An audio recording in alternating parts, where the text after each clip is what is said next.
Hello, this is Dr. Grande. Today I will analyze the case of Learjet's Flight 056.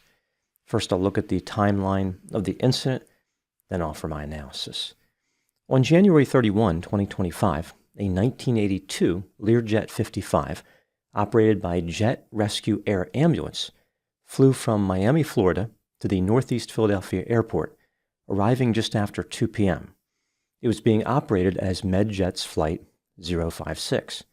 The Learjet 55 is a low-wing, twin-engine jet with retractable landing gear. It can carry up to 10 passengers. The aircraft is 55 feet long, has a 43-foot wingspan, and its maximum takeoff weight is 21,500 pounds. The aircraft cruises at 462 miles per hour and has a range of almost 2,500 miles. The Learjet 55 is comparable to the Cessna Citation III. Learjet's Flight 056 was in Philadelphia to pick up a female pediatric patient named Valentina Murillo, who had undergone life-saving treatment at Shriners Children's Hospital. Valentina and her mother, Lizleth Ozuna, were both on board the aircraft, in addition to 4 crew members.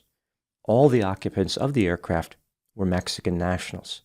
The plan was for the aircraft to fly to Tijuana International Airport in Mexico after stopping at Springfield-Branson National Airport in Missouri to refuel. After landing in Tijuana, Valentina was going to be transported the rest of the way by ground ambulance. At 6:06 p.m., Flight 056 departed Northeast Philadelphia Airport from runway 24. At this time, visibility was 6 miles and there was light rain. The aircraft made a slight right turn, then a slight left turn. When it was at an altitude of about 1,650 feet, something went terribly wrong. The plane entered a steep descent, which eventually reached a rate of 11,000 feet per minute, and it slammed into the ground about 40 seconds after takeoff. The impact site was near the Roosevelt Mall, which is at the intersection of Roosevelt Boulevard and Cottman Avenue. There was a massive explosion, debris scattered for several blocks, multiple structures caught on fire, and chaos ensued on the ground. All 6 occupants of the aircraft were killed, and 1 person who was in a motor vehicle was killed. 19 people were injured. At the time I'm making this video, the investigation into the cause of this disaster continues. Now moving to my analysis. Here are my thoughts on a few areas that stood out to me in this case. Item number 1. As I mentioned, Flight 056 was being operated by Jet Rescue Air Ambulance. This is a Mexican company that transports patients internationally. It sounds like one of their main services is to transport people to the United States for medical treatment after a medical emergency while traveling in Mexico, South America, or in the Caribbean. They are licensed and insured in the United States and Mexico.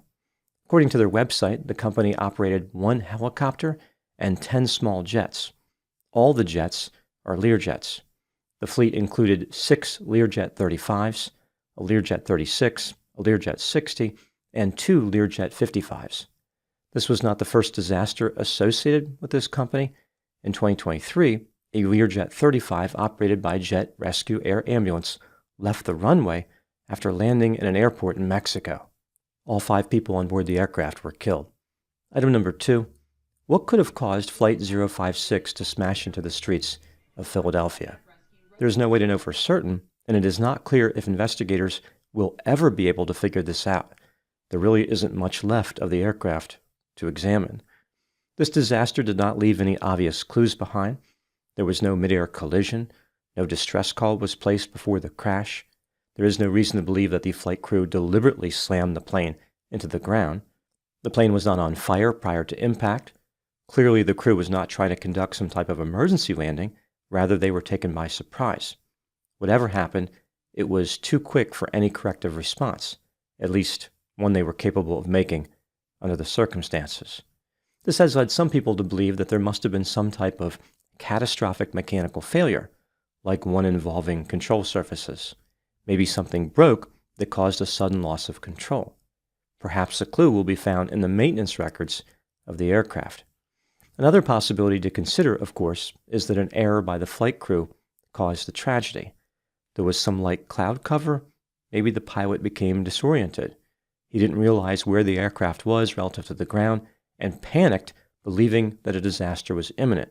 He made inputs in an effort to fix the perceived problem, but this actually ended up flying the plane into the ground.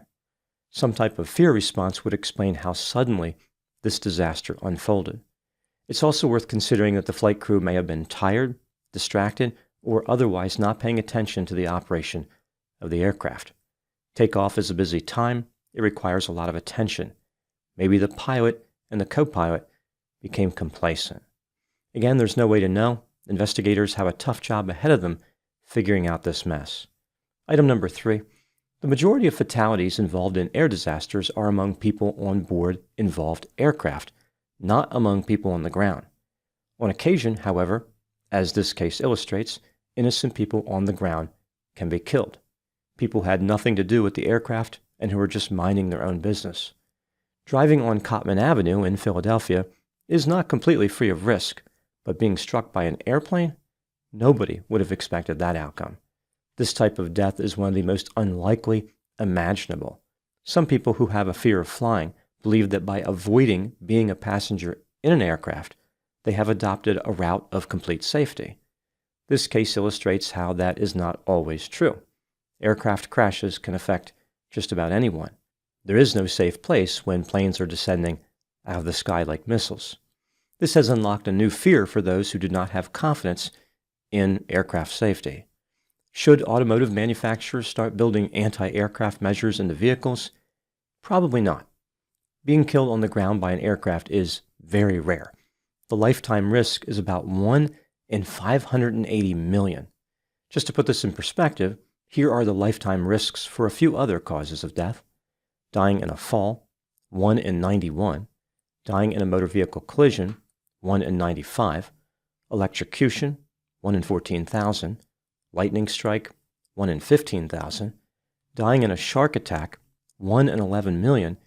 And being crushed to death by a vending machine, 1 in 112 million. These statistics illustrate how worrying about being killed on the ground by an airplane doesn't make a lot of sense, but I think it's frightening for people because there is no real way to prevent it. There's the sense of being powerless against this type of risk. What can a motorist do against a diving aircraft? Even if the motorist who was killed in this tragic case had been looking through their sunroof as they were driving, there is no way they could have avoided being struck. Everything happened too quickly. Now moving to my final thoughts. Aviation disasters have been in the news a lot lately. There was the American Eagle Flight 5342 tragedy over the Potomac River, and now the Medjet's Flight 056 disaster in Philadelphia, Pennsylvania. It's becoming increasingly difficult for people to believe in the safety of flying. As terrible as these calamities are, from a statistical point of view, they don't really change much in terms of aviation safety. A few fatalities cannot move the needle on years of safety and millions of people getting to their destinations without incident. This doesn't mean that these tragedies should not be taken seriously. It is important to find out what happened. It's also important not to panic. Those are my thoughts on the case of Medjet's Flight 056. Thank you so much for watching. I'll talk to you soon.